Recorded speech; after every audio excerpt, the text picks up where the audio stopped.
अंगारकाय ईशान्य भागे बालाकार मंडले बुधाय उत्तर दिग्भागे दीर्घचतुरस्र मंडले गुरवे नमः प्राक् भागे पंचकोणाकार मंडले शुक्राय पश्चिम दिग्भागे धनुराकार मंडले शनिश्चराय वायव्य नैऋत्य दिग्भागे शूर्पाकार मंडले राहवे नमः ओम वायव्य दिग्भागे ध्वजाकार मंडले केतवे नमः इरो केतवे పెట్టుకోండి మొదటి మధ్యలో కలశం తీసి ఓ సన్యాసి నీవు ఎట్లా అడుగుతున్నావయ్యా మీ దగ్గర ఏమున్నదని మేము అన్ని బోడగొట్టుకొని ఏమీ లేక నీళ్లలో మునిగి ప్రయాణం చేస్తూ వస్తున్నాం మా పడవలో నువ్వు ఏమి లేకుండా బరువులు కనబడుతున్నాయి కదా నీకు ఆకులు తీగల బరవే అది ఏం డబ్బు లేదు బంగారం లేదు ఏమి షావుకారులు నిజం చెప్పండిరా మంచి జరుగుతుంది మీకంటే వినకుండా ఆకులు తీగలే ఉన్నాయని చెప్పారు స్వామివారు ఏమంటున్నారు తీగలే ఉన్నాయంటున్నారు కాబట్టి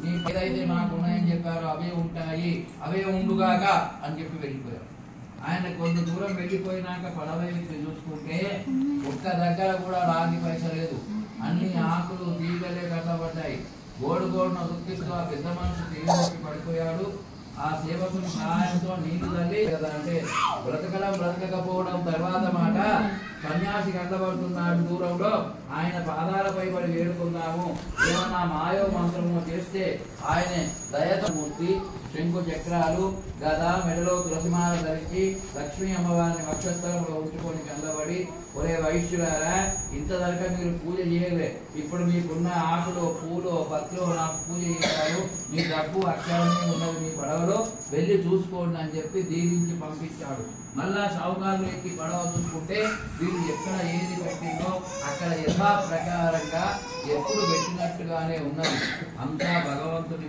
లీల మాయ అనుకున్నాడు ప్రయాణం దగ్గర పడుతుంటే సేవకుని ఇంటికి పంపించారు ఒరే సేవకుడా నీవు ఇంటికి వెళ్ళి ఈ యొక్క వార్తను మేము వచ్చేది మా బిడ్డతోటి మా భార్యతోటి చెప్పు అని చెప్పగా అప్పుడు ఆ సేవకుడు వచ్చి వెంట పరిగెత్తుకుంటూ వచ్చి ఓ అమ్మ మీరు చాలా కాలం నుంచి ఎదురు చూస్తున్న మీ షావుకారులు వస్తున్నారు పడవ ఒడ్డుకు వస్తున్నది మరి మీరు మంగళహారతులు తీసుకొని సిద్ధం చేసుకొని రావాలంటే వాళ్ళే కాకుండా ఊరి వాళ్ళు మంగళహారతులు సిద్ధం చేసుకొని బయలుదేరే ముందు ఆ యొక్క క్షేమంగా వచ్చారని ఆ లీలావతి కొబ్బరికాయ పెట్టి తీర్థము ప్రసాదము స్వీకరించింది దేవునికి దండం పెట్టి లీలావతి ఎట్లయితే చేసిందో కళావతి దండం పెట్టిన మాట వాస్తవమే కానీ తీర్థ ప్రసాదాలు తీసుకోలేదు చూసిన ప్రశ్నలో ఏందో అని ఆరాటం పొద్దున వచ్చేసరికి అప్పుడు ఆ యొక్క కళావతి చేయరాని పని అంటే ఎక్కడైనా తీర్థ ప్రసాదాలు తీసుకోవాలి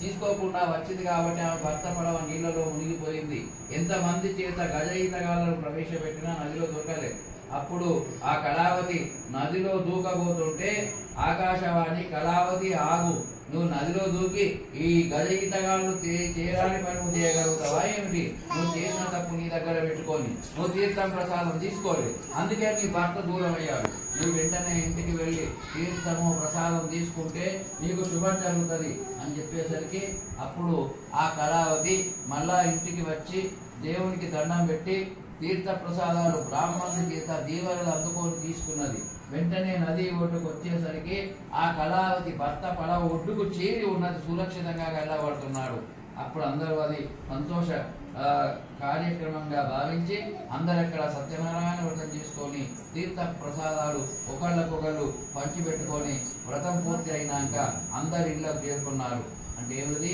నాలుగవ కథలో తీర్థ ప్రసాదాలు తప్పనిసరి తీసుకోవాలి కాబట్టి తీసుకోకుండా ఉంటే కళావతికి వచ్చిన కష్టం వస్తుంది కాబట్టి తీర్థ ప్రసాదాలు తప్పనిసరి తీసుకోవాలని చెప్పేది నాలుగవ కథ దండం పెట్టిన నక్షత్రం ధ్యాయస్తమాత్త అసేతుంగ గజో రాజా ప్రజా పాలన తత్పరః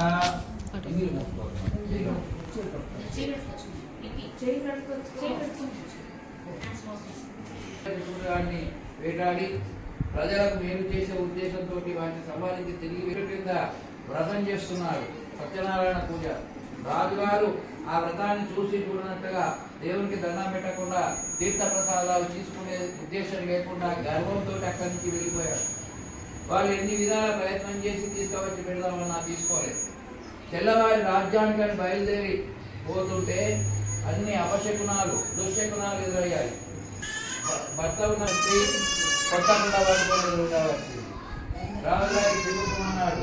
ఆయన ఎంతో తిరగచ్చు కదా, అది ముందుకు వెళ్తుంటే ఒక గరుడ పక్షి వచ్చి ఆయన కిరీటాన్ని తన్నుకపోయింది లేకుండా.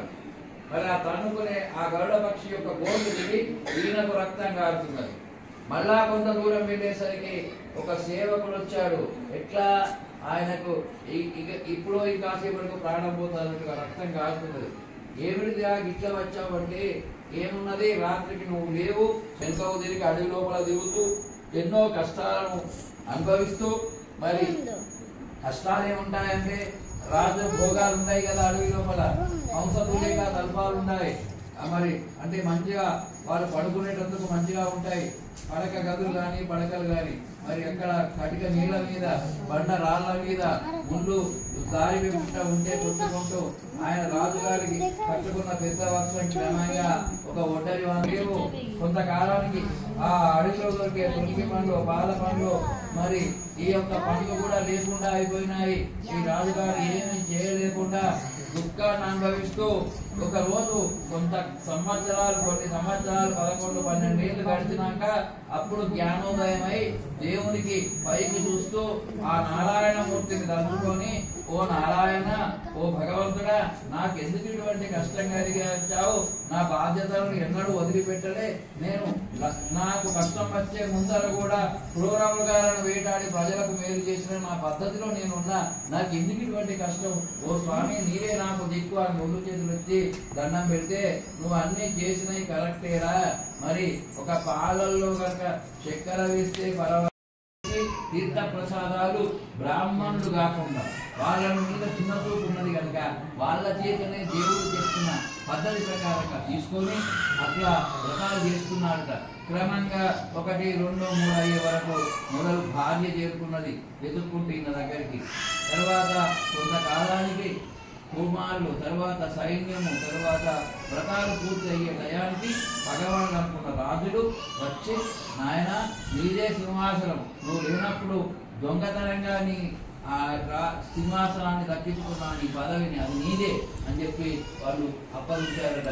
రాజుగారికి గర్వం అంతా పూడవడం వల్ల, మళ్ళీ తనే గొల్ల రాదు అనే వేదాన్ని విడిచిపెట్టడం వల్ల, వాళ్ళ చేత తీర్థ ప్రసాదాలు తీసుకోవడం వల్ల, గర్వాన్ని విడిచిపెట్టడం వల్ల మళ్ళీ రాజుగారికి పూర్వ వైభవం పద్ధతి అని పదవులు దొరికాయి. అంటే ఎటువంటి వాళ్ళకైనా గర్వం పనికిరాదు. గర్వం అంటే అన్ని పోతాయి.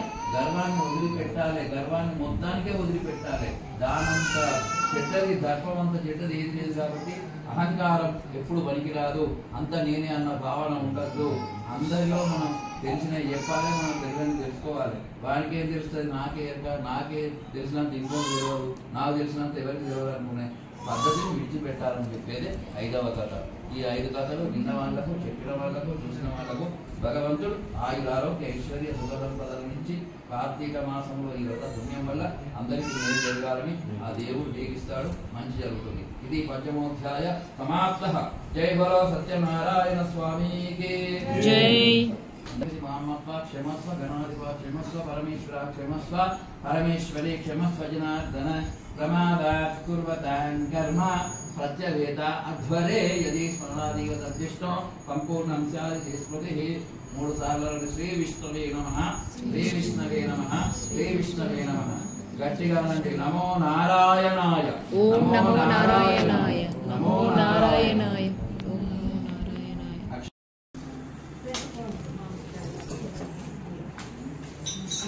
నమో నారాయణాయ. పల్లెము ఎందుకంటే కర్పూర మంగళ నీరాంజన దీపం దర్శయామి.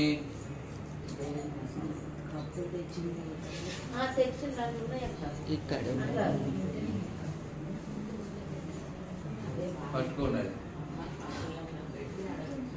కర్పూర గౌరం కరుణావతారం సంసార సారం భుజగేంద్ర కంట కొట్టాలి. భుజగేంద్రహారం భజే భవానీ తనయం గణేశం మంగళ నీరాజన దీపం దర్శయామి. ఒక్కలా మంగళహారం తీసుకోండి, అందరికి చూపెట్టండి. మీరు దేవుని అక్షింతలు తీసుకొని దేవుని మీద వేసి దండం పెట్టి నీకు మీరే 3 గుట్లు తిరగాలి. ఎక్కడదక్కడ प्रदक्षिण नमस्कारान् समर्पयामि यानि कानि च पापानि जन्मान्तरं तानि तानि प्रणश्यन्ति प्रदक्षिण पदे पदे पापो हम पापात्मा पापकं भव त्राहि मां कृपया देवा शरणागतवत्सला अन्यदा शरणं नास्ति त्वमेव शरणं मम అనుకోండి తస్మాత్ అభ్యార్ బాధ్యారు లేకుంటే మీరన్నా ముందుకు రావాలి అది కొద్దిగా అటెండ్ పెట్టండి అక్కడ ఆ చాపలా పెడితే ఎవరైనా దేవుని దగ్గరికి వచ్చి కొబ్బరికాయ కొడతారు అక్కడనే తీసుకుంటారు నేను తీస్తాను ప్రదక్షిణ క్షమాపణ నమస్కారం సమర్పయామి దేవుని మీద అక్షతలు వేయండి మళ్ళా కూర్చోండి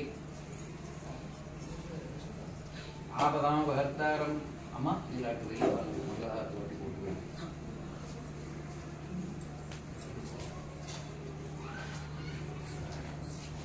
మంగళహారతి బట్టి బుట్టు అమ్మ బుట్టు పెట్టండి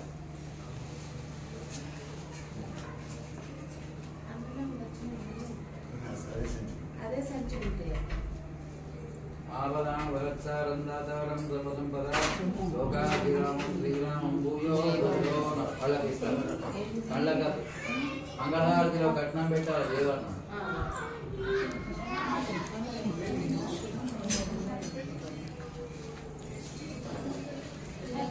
చూద్దామా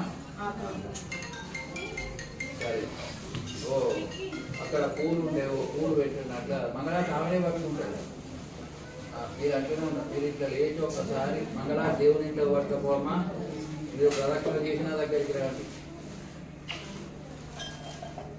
ఇట్లా ముందు ముందు దేవాలన్న తర్వాత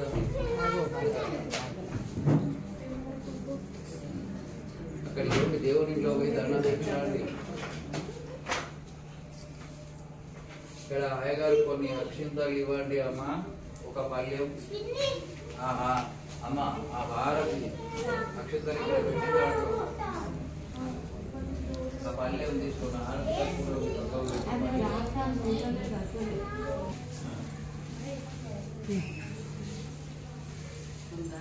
కొబ్బరికి నీళ్ళు పట్టు ఒకళ్ళ తర్వాత ఒక నిదానం ఫలదాయకం సగుణంచ గుణాతీతం గోవిందం గరుడధ్వజం ప్రణమామి ప్రణమామి సదా భక్త్యా నారాయణం పరం దుర్గమే విషమే ఘోరే శత్రువునా పరిపీడితే విస్తారయతో సర్వేష తథానిష్ట భయేర్జః నామాని ఏతాని సంకీర్త్య ఫలమీప్సిత మాపునయాదో సత్యనారాయణం దేవం వందేహం కామదం ప్రభుం లీలయా వితతం విశ్వ ఏన తస్మై నమో నమః. లేవటండి కలుషం అత్యంత